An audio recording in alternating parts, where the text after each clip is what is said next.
সুপ্রভাত সকলকে। আজ রবিবার, দিল্লিতে আজ হোলিকা দহন। আজকের ভিডিওটাতে বাড়িতে সহজ উপায় কিভাবে ধোকলা বানানো যায় তার রেসিপিটি শেয়ার করেছি, সাথে হোলির আগে কি কি প্রিপারেশন নিলাম সেটাও শেয়ার করেছি। তাহলে চলুন ভিডিওটা শুরু করা যাক।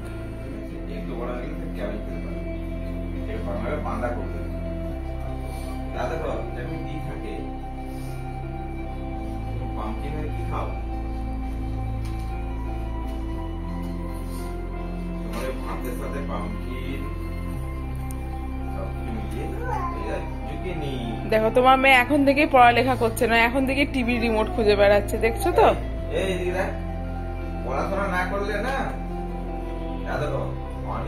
আজ তো রবিবার, আর ছুটির দিনগুলোতে একটু স্পেশাল ব্রেকফাস্ট না বানালে ঠিক হয় না। সকাল সকাল ঘুম থেকে উঠেই বাবা মেয়ে তো একেবারে পড়তে বসেছে। বাবা মেয়েকে পড়াচ্ছে, মেয়ে তো কিছুই পড়ছে না, শুধু টিভির রিমোট কোথায় কি সমস্ত সব খুঁজে খুঁজে বার করছে। আর আমি ততক্ষণে চলে এসেছি কিচেনে একটু ব্রেকফাস্ট বানিয়ে নেবো বলে। অফিসের দিনগুলোতে সকালবেলা ঘুম থেকে উঠে অন্যকে চিড়ের পোলাওটাও আমি যা বানিয়ে দিতে পারি, অথবা একটু ঝাল সুজি। তাই জন্য এই সমস্ত ফ্যান্সি ব্রেকফাস্টগুলো আমরা ছুটির দিনগুলোতেই করি। আজকে তো হোলির আগের দিন। এখানে হোলির আগের দিনকারে হোলিকা দহন হয়। হোলিকা দহন মানে যেটাকে আমরা বাংলার লোকেরা বলি ন্যাড়া পোড়া, সেটাই ওদের এখানে হোলিকা দহন, তবে একটু অন্য রকমের হয়।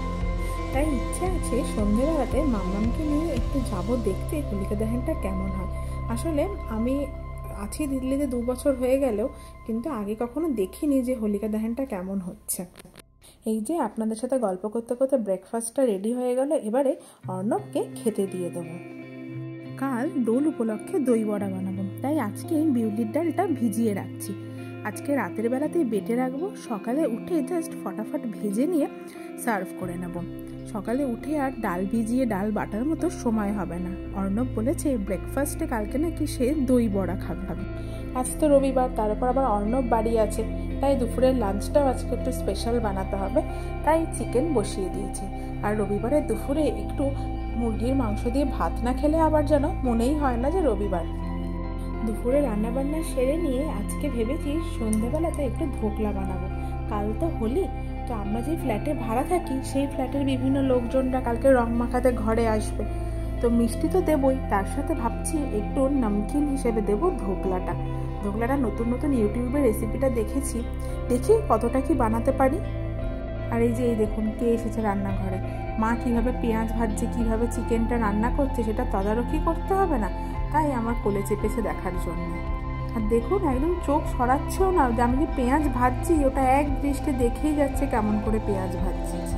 পেঁয়াজটা ভাজতে ভাজতেই মাম্মামের জন্য লেবুর রসটা করে নেব। লেবুর রসটা খাইয়েই ওকে তাড়াতাড়ি স্নান করিয়ে দেবো।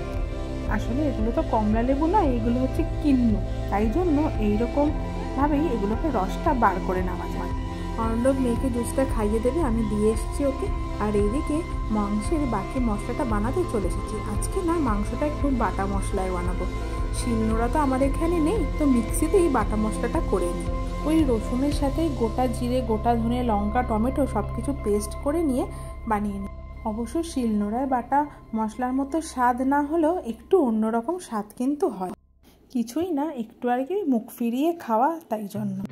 অর্ণবকে এখন বলেছে মাংসের মশলাটা কষাতে, আর এইদিকে আমি মাম্মামকে স্নান করিয়ে দিয়েছি। বেলা হয়ে যাচ্ছিল, আবার খুব বেলায় স্নান করালে ওর ঠান্ডা লেগে যাবে, তাই ওকে স্নান করিয়ে দিয়েছি। আর দিল্লিতে এখন এমন গরম পড়েছে, রোজ স্নান না করালে না নিজেরই কেমন একটা অস্বস্তি হতে থাকে। আর মাম্মাম তো এত দৌড়াদৌড়ি লাফালাফি করে যে ও পুরো ঘেমে নিয়ে একসা হয়ে যায়। ওকে তো তাই আরও বেশি করে স্নান করাতে হয়। মশলাটা তো অলমোস্ট অর্ণব কষিয়েই দিয়েছিল, এবারে চিকেনগুলো দিয়ে দেবো। ততক্ষণ চিকেনটা হচ্ছে আমি এদিকে চলে এসেছি বেডশিটগুলো চেঞ্জ করতে। এই ছোটোখাটো অনুষ্ঠানগুলোতে বাড়িতে আমাদের যাওয়া হয় না, যেখানে থাকি সেই জায়গাটাকে একটু সুন্দর করে সাজিয়ে নিলে মনটাও ভালো থাকে আর ঘরটাও দেখতে ভালো লাগে। আর সত্যি কথা বলতে কি, এইরকম ছোটোখাটো অনুষ্ঠানের বাহানাতে ঘর দুয়ারগুলো না আর একবার যেন নতুন করে সেজে ওঠে আর পরিষ্কারও করা হয়ে যায়। তবে বিশেষ কিছু না, এই সুন্দর একটা বেডশিট পাতলাম, বালিশের কভারগুলো একটু চেঞ্জ করে দিলাম, ঘরের যেখানে একটু ধুলো ময়লা পড়েছে সেগুলোকে একটু ভালো করে ঝেড়ে মুছে পরিষ্কার করে দিলাম। তার উপর দিল্লিতে যা ভয়ঙ্কর ধুলো হয়, এই মুহূর্তে পরিষ্কার করলে পর মুহূর্তে যেন মনে হয় ঘর ঝাড়ই দেওয়া হয়নি। আর এদিকে মাম্মামের সমস্ত খেলনাগুলো সব গুছিয়ে রেখেছি। চলুন অন্য ঘরের বেডশিটটাও। সত্যি কথা বলতে মাম্মাম হওয়ার পর থেকে লাইট কালারের বেডশিটগুলো আর পাতিই না। মাম্মাম অনেক সময় জল ফেলে দেয়, দুধ ফেলে দেয়, ওই জন্য আর পাতাই হয় না সেভাবে। কিন্তু অর্ণব আজকে বললো যে অনেকদিন এই বেডশিটগুলোর ইউজ হয়নি, আজকে বরঞ্চ এগুলোই পাতো। চলুন চাদর সব বদলানো হয়ে গেছে, দেখি চিকেনটার কি অবস্থা। এই যে চিকেনটা জল ছাড়তে আরম্ভ করেছে, ভালো করে চিকেনটা কষিয়ে নিয়ে, আর মাংসটা ভালো করে কষে গেছে। এবারে জল ঢেলে নেব, খুব বেশি জল দেব না, একটুখানি কষা কষাই আজকে রাখার ইচ্ছে আছে। মাম্মামের জন্য ওইদিকে আজকে চিকেন ভাতই রান্না করেছি। জল ঢেলে দিয়েছি আর মাংসটাও বেশ ফুটে এসেছে। এবারে আমি আর অর্ণব দুপুরের খাবারটাও খেয়ে নেবো আর মাম্মামকেও খাবার খাইয়ে দেবো। বাবা, মা গুছিয়েছে এক্ষুনি এগুলো, তুমি ছেড়ে দাও, তুমি খেতে চলে এসো, চলে এসো। অফ, দেখছো তো অর্ণব তোমার মেয়ে কি করে, দেখছো তো? কোনো রকমে ধরে বেঁধে নিয়ে বসিয়ে খাবার খাইয়েছি, আর এখন ওর বাবার সাথে খাটে উঠে দস্যিপনা শুরু করেছে। আর এরই সময় বাইরে এসে দেখি আকাশে এমন মেঘ করেছে, কি জানি বৃষ্টি হবে কিনা। বৃষ্টি হলে কি আর হোলিকা দহন হবে কি জানি, দেখা যাক কি হয় সন্ধেবেলাতে। বাবার কাঁধে চেপে যাও তো, কি বাবার কাঁধ ধরে নিয়েছি, ছাড় ছাড় ছাড়।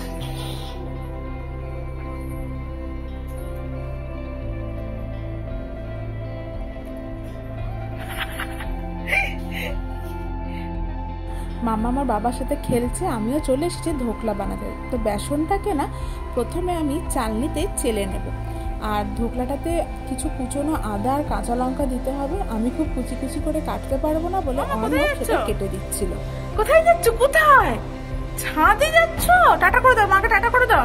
কি দেখছো দেখ, টাটা করে দাও, টাটা টাটা টাটা। ছাদে যাচ্ছে তো টাটা করে দাও মাকে, টাটা। আদা আর পেঁয়াজগুলো কুচিয়ে দিয়ে অর্ণব ওকে নিয়ে ছাদে চলে গেল, নয়তো মামাম একদম কাজ করতে দিচ্ছিল না। চলুন রান্নায় ফেরা যাক। এবার ওই চেলে রাখা বেসনটার মধ্যে আমি দিয়ে দিয়েছি নুন, চিনি, হলুদ, কাঁচা লঙ্কা কুচোনো আর আদা কুচি। দিয়ে দেবো একটু লেবুর রস, তারপরে অল্প অল্প করে জল অ্যাড করে আমি আস্তে আস্তে ফেটাতে থাকবো। এবারে ধোকলা ভালো বানানোর আর সফট অ্যান্ড স্পঞ্জি বানানোর কয়েকটা টিপস আপনাদেরকে বলি। সর্বপ্রথম বেসনটাকে খুব ভালো করে চেলে নিতে হবে, যাতে বেসনে কোনো লাম্পস না থাকে, তাহলে ধোকলাটা আরও অনেক বেশি স্পঞ্জি হবে। এরপরে এক গাদা জল না দিয়ে অল্প অল্প করে জল দিয়ে আস্তে আস্তে ফেটাতে হবে। বেসনটাকে যত ফেটাতে পারবেন ধোকলা ততই সফট হবে আর স্পঞ্জি হবে।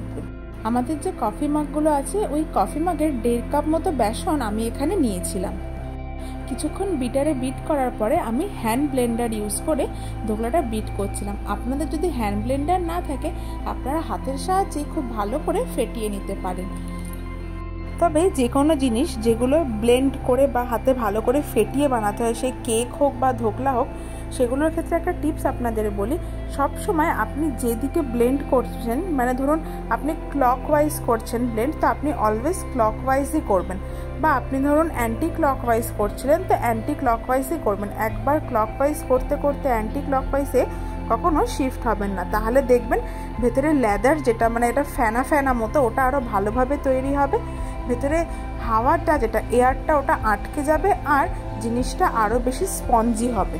ভালো করে ব্লেন্ড করে নেওয়ার পর আপনি যেই বাটিতে ওটা বসাতে চান ভাপে, সেই বাটিটাতে একটু ভালো করে অয়েল ব্রাশ করে নেবেন। আপনার কাছে যদি চৌকা আকারের কোনো পাত্র থাকে তাহলে তো খুবই ভালো হয়, কিন্তু আমার কাছে চৌকা আকারের পাত্র নেই বলে আমি এরকম একটা বড় গোল বাটিতেই বসিয়েছিলাম। ভালো করে অয়েল ব্রাশ করে নেওয়ার পরে ধোকলার ব্যাটারটা ঢেলে দেবো, তারপরে অ্যাড করে দেবো একটু গরম করা তেল। এবারে ভালো করে মিক্স করে নেব তেলটার সাথে ধোকলার ব্যাটারটাকে। অপরদিকে আমি একটি কড়াইতে জল দিয়ে তাতে একটা খাবারের স্ট্যান্ড বসিয়ে দিয়েছি, আর জলটাকে ফুটতে দিয়ে দিয়েছি কড়াইটাকে প্রিহিট করার জন্য। 15 মিনিট ধরে প্রিহিট হবে। অপরদিকে আমি ব্যাটারটার মধ্যে ইনো অ্যাড করে দেবো। একবার ইনো অ্যাড করে দিলে আর কিন্তু ব্যাটারটা ফেলে রাখা যাবে না, সাথে সাথে ভাপে বসিয়ে দিতে হবে। দেখুন ইনো অ্যাড করার পরে কেমন ফুলে উঠেছে। এবারে আমি এরকম নাড়িয়ে নাড়িয়ে একটুখানি সেট করে নেব, আর এদিকে কড়াইটাও প্রিহিট হয়ে গেছে। এর উপরে আমি বাটিটাকে বসিয়ে দেব, আর ওপর দিয়ে দিয়ে দিলাম ঢাকনাটা। 20 থেকে 25 মিনিট অবধি রাখার পরে ঢাকনাটা সরিয়ে দেখবো কতটা হয়েছে।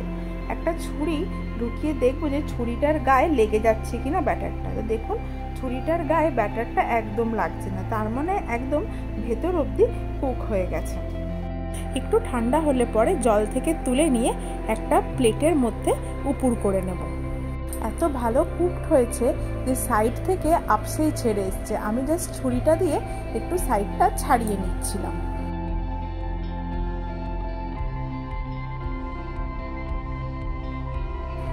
এই যে দেখুন কত সুন্দর হয়েছে ওপরটা দেখতে।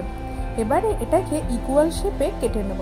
আসলে স্কোয়ার কোনো বাটিতে করলে কি সুবিধা হয়, একদম সবকটা শেপই স্কোয়ার হয়, কিন্তু আমি যেহেতু গোল বাটিতে করেছি ওই জন্য ধোকলার শেপটা এরকম গোল হয়ে গেছে। এবার একটা তড়কা প্যান নিয়ে ওতে 1 চামচ মতো তেল দিয়ে দেবো, তাতে সর্ষে আর কারি পাতা ফোড়ন দিয়ে দেবো। ফোড়নটা একটু চড়বড় করে উঠলেই তাতে 3টে মতো কাঁচা লঙ্কা দিয়ে দেবো। আপনারা যতগুলো কাঁচা লঙ্কা খেতে চাইবেন ততগুলোই কাঁচা লঙ্কা অ্যাড করতে পারেন। কাঁচা লঙ্কাটা একটু ভাজা ভাজা হয়ে গেলে দিয়ে দেবো জল। এবার ওই জলটার মধ্যে অ্যাড করে দেবো চিনি আর নুন। নুন অ্যাড না করলে কিন্তু খেতে ভালো লাগবে না। আমি এখানে 2 টেবিল চামচ মতো চিনি দিয়েছিলাম। এরপরে ধোকলার ওপরে ওটাকে ছড়িয়ে দেবো। একটা কথা মনে রাখবেন, ধোকলাটা যখন মোটামুটি ঠান্ডা হবে আর জলটাও যখন মোটামুটি ঠান্ডা হবে তখনই আমরা ধোকলাটার ওপর জলটাকে ছড়াবো। এবারে এই দেখুন একদম রেডি হয়ে গেছে।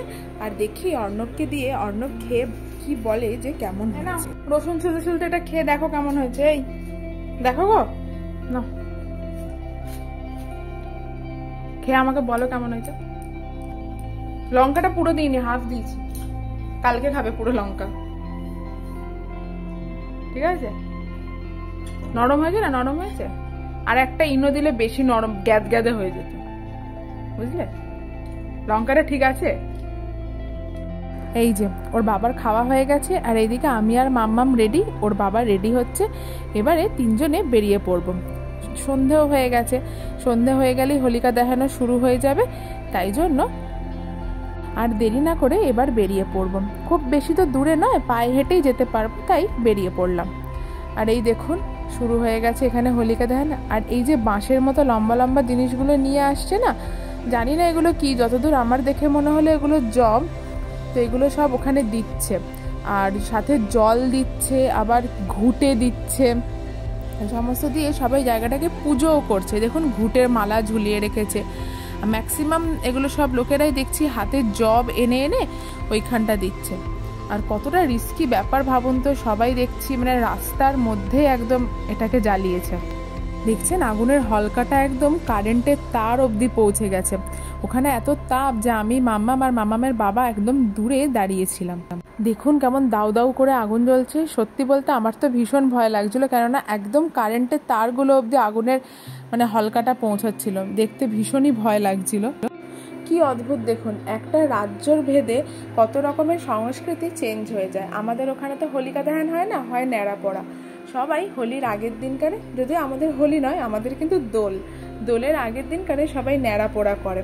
আর এখানে কিন্তু হয় হোলিকা দহন। আমরা ন্যাড়া পোড়ার মধ্যে আলু, টমেটো এগুলো সমস্ত দিতাম, সেগুলো পুড়ে গেলে বার করে এনে মেখে খাওয়া হতো।